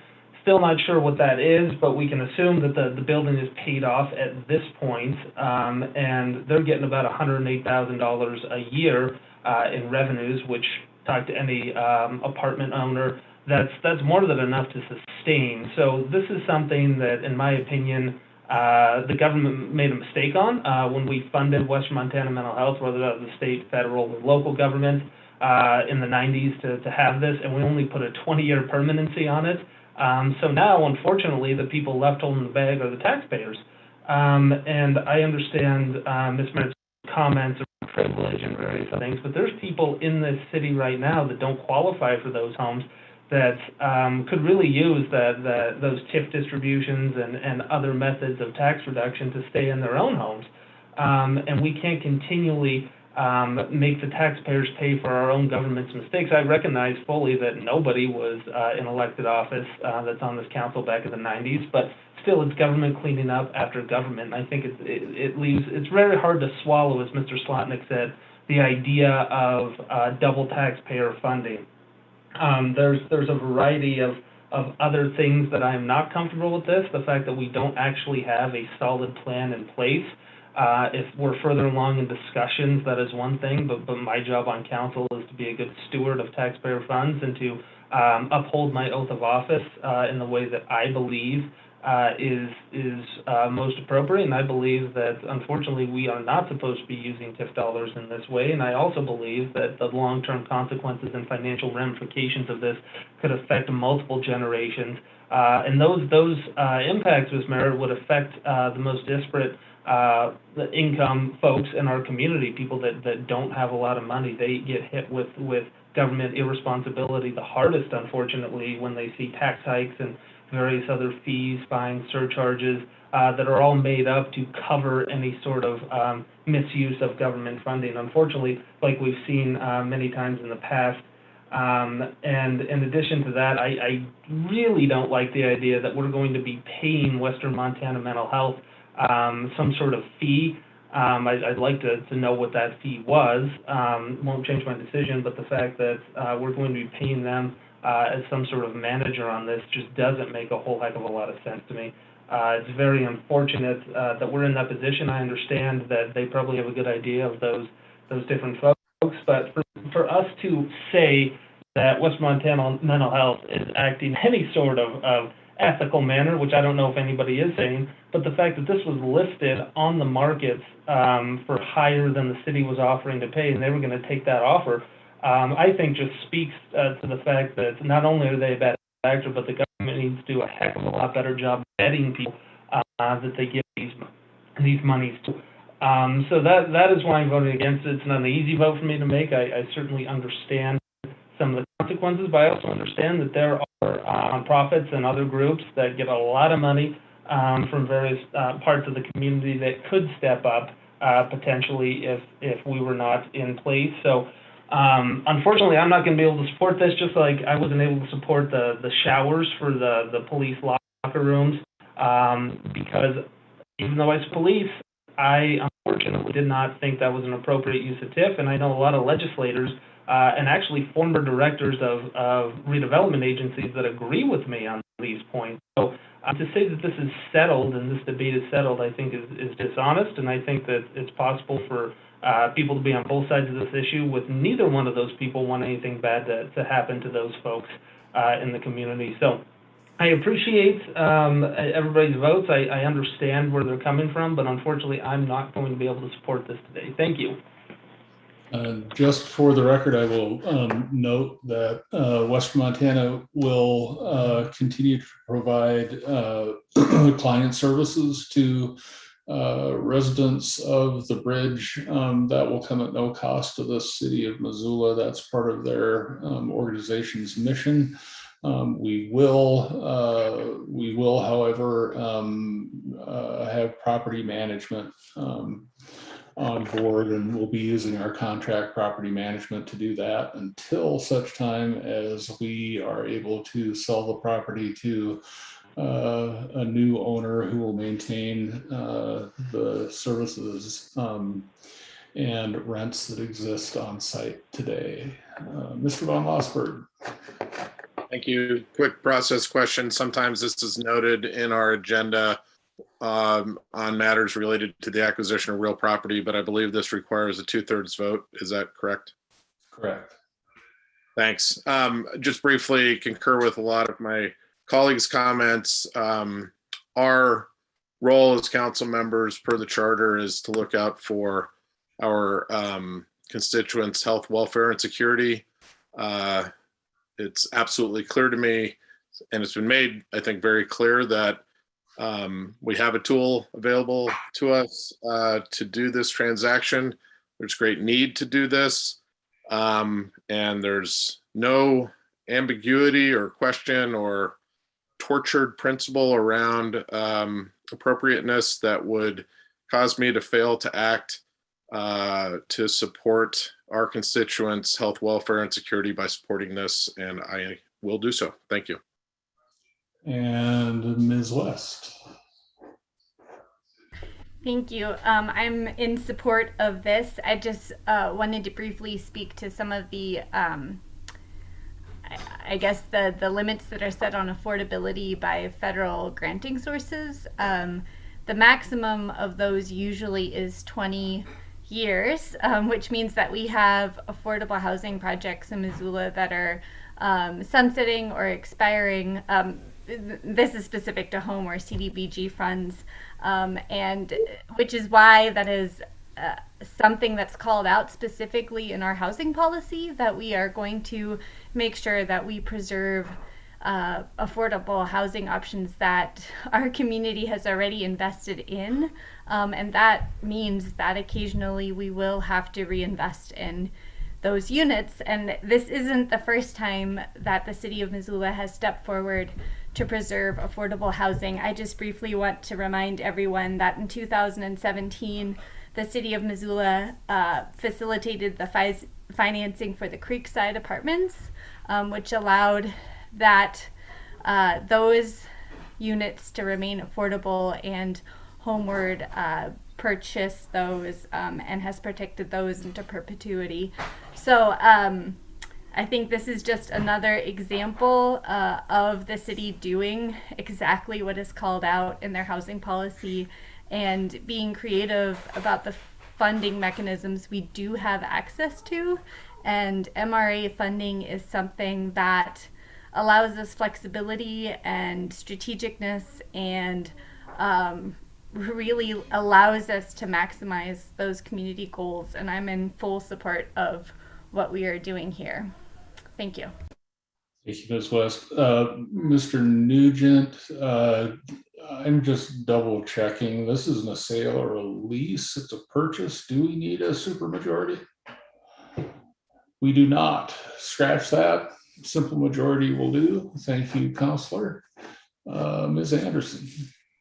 Thank you so much, Mr. Mayor. I feel like we've had a lot of discussion on this, both in committee and tonight. And following Ms. West's comments, I would like to call a question. Ms. Anderson has asked that we end debate on the question before the body. That is non-debatable. Those in favor of ending debate, unfortunately, we'll have to have a roll call to do that. So a yes is to end debate. And end debate. 1 second while we set up the secondary motion.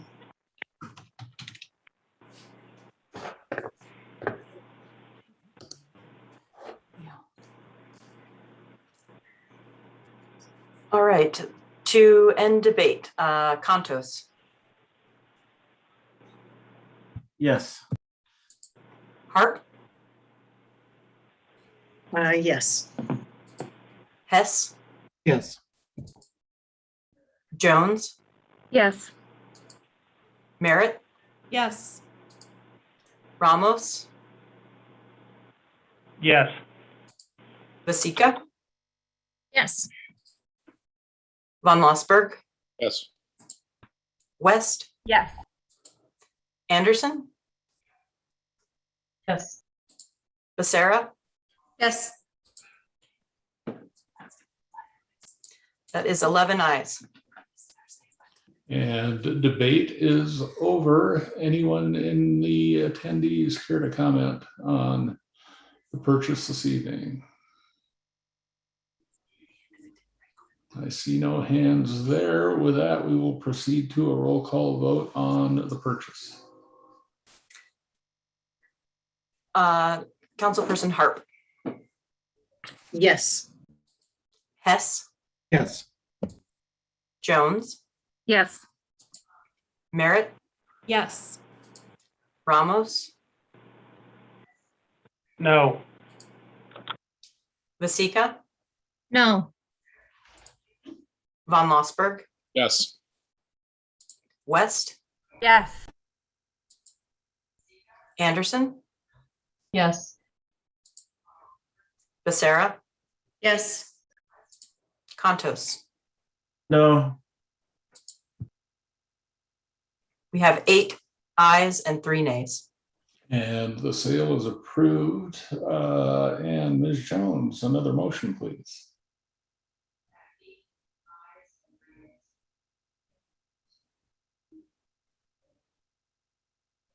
Okay, second motion. I move that we adopt a resolution declaring the official intent of the city of Missoula, Montana to reimburse certain original expenditures related to the purchase of the bridge apartments from the proceeds of tax exempt bonds to be issued by the city after the payment of such original expenditures. And may I speak to this? Ms. Jones. Thank you. So in a nutshell, we are able to float the initial monies to purchase the bridge apartments just from cash flow from the city. However, depending on how long it goes until an ultimate transaction occurs where we then resell it to another entity, this authorizes bonding on that. Since we don't yet know the amount of a future resale to an entity that will run it as affordable housing.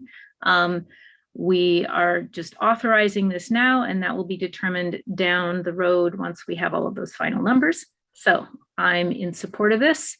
There has been extensive discussion amongst council as to whether or not this is authorized under tax increment financing and law authorized by the state of Montana. It definitely is authorized. That was presented to council, and we've had a follow-up legal opinion. And frankly, I have little patience for when people make issues out of something that is not an issue.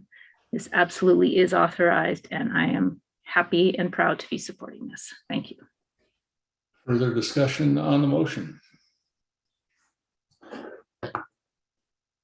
Ms. Anderson. Thank you so much, Mr. Mayor. I also will be supporting this motion. This just gives us the tools to make sure that we have everything in place to fund this project. And the idea, as both the mayor and all those who have presented on this project, our ideal plan is to obviously have a seller come in who is well-versed at operating this type of facility.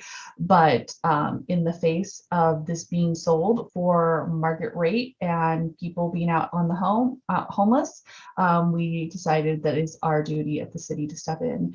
And I appreciate the legal guidance from Mr. Nugent, who turns out has been the city attorney for longer than 5 members on council have been alive. So I am going to take his professional legal opinion and appreciate his guidance on that, and we'll be supporting this. Further discussion? Right, before we vote, I just want to say that while it is one thing to suggest that we do the right thing here and purchase this facility and keep these residents of our community comfortably housed, it's quite another to get it done. And I want to repeat my gratitude to our staff who really did a heavy and fast lift while being thorough and remarkable stewards of public resources to get this done. So your vote this evening is testament to their efforts in providing you a reasonable course forward to do exactly what we ought to be doing. So thanks very much to staff. And assuming this all goes well, thanks for supporting this effort. With that, we'll have a roll call vote. Roll call vote on the reimbursement resolution. Mr. Hess. Yes. Jones. Yes. Merritt. Yes. Ramos. No. Vasika. No. Von Lossberg. Yes. West. Yes. Anderson. Yes. Becerra. Yes. Contos. No. And Harp. Yes. That is 8 ayes and 3 nays. And the resolution is approved. We don't have any additional committee reports. We'll be back in order with comments from council, and I believe we left it at Mr. Von Lossberg. Yes, thank you. And Ms. Anderson. Thank you so much, Mr. Mayor. I really appreciate your comments at the beginning of council mayor comments about going and seeing firsthand what COVID is doing to our healthcare workers and the extraordinary lengths that they are going to, and they're being called on a daily basis to do such unimaginable work, and they do it day in and day out. To that effort, I know I have been on council comments multiple times asking people to do the right thing. And I could continue to do that tonight, but instead I actually want to give a sincere thank you to some of the members here on council tonight. I would like to thank the mayor, Brian Von Lossberg, Gwen Jones, Jordan Hess, Heidi West, Amber Sherrill, Julie Merritt, and Mirta Becerra. Our former Ward 5 councilwoman, Annalise Hadal, and her friend Jennifer Barnyard came up with a great idea of let's try to spread a little cheer to our healthcare workers and give them a hot meal and just show them our sincere appreciation that we see them and we are thankful for them every single day. And so all of you stepped up very generously and helped raise a little bit of money. So we were able to buy breakfast burritos for both the staff at Community as well as St. Pat's.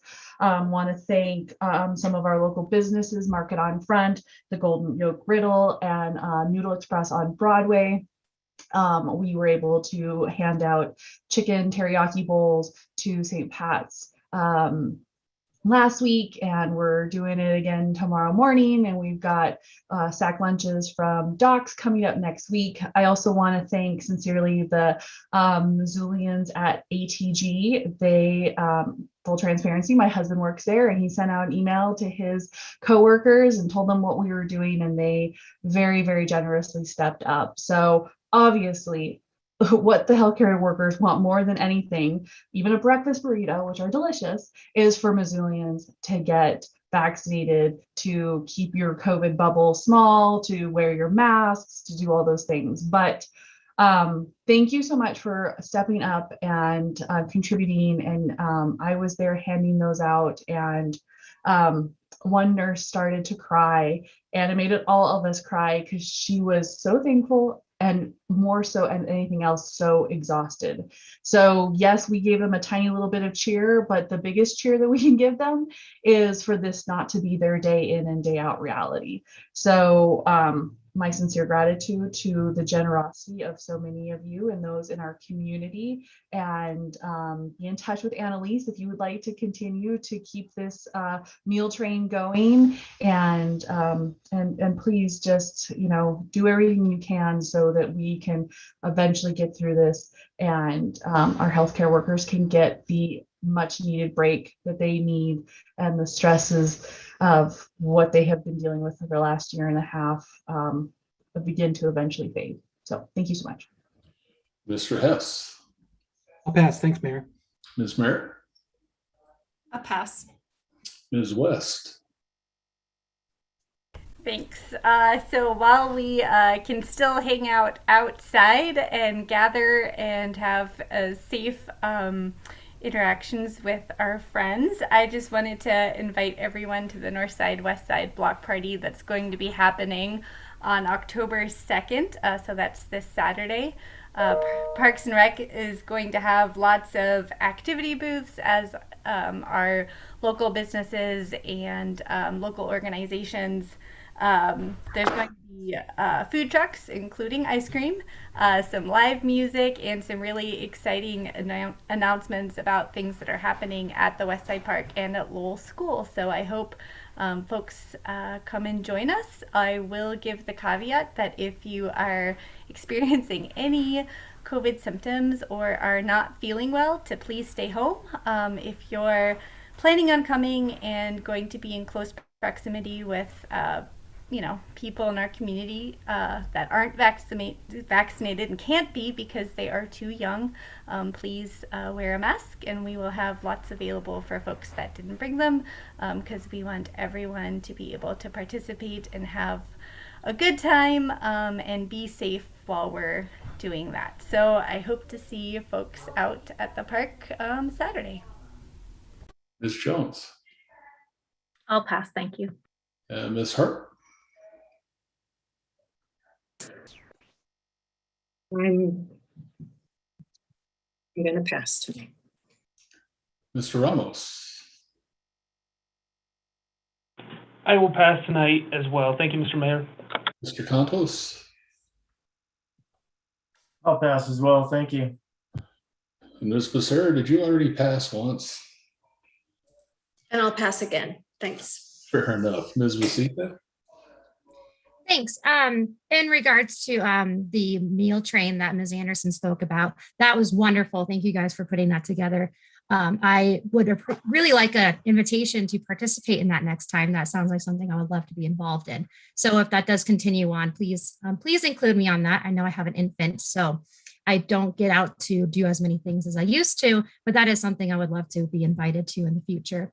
And Ms. Harp, that was really really bold and brave of you to talk about your personal life like that. And I really hope that you're feeling a lot better. If there's anything I can do to help, please let me know. Other than that, stay safe and healthy out there, everyone. All right. Did I miss anyone in our? I did not. Great. We have no new business this evening. Are there any additional items to be referred? Seeing none of those, any miscellaneous communications, petitions, reports, or announcements? Seeing none, as always, I thank you for your service and we will be adjourned.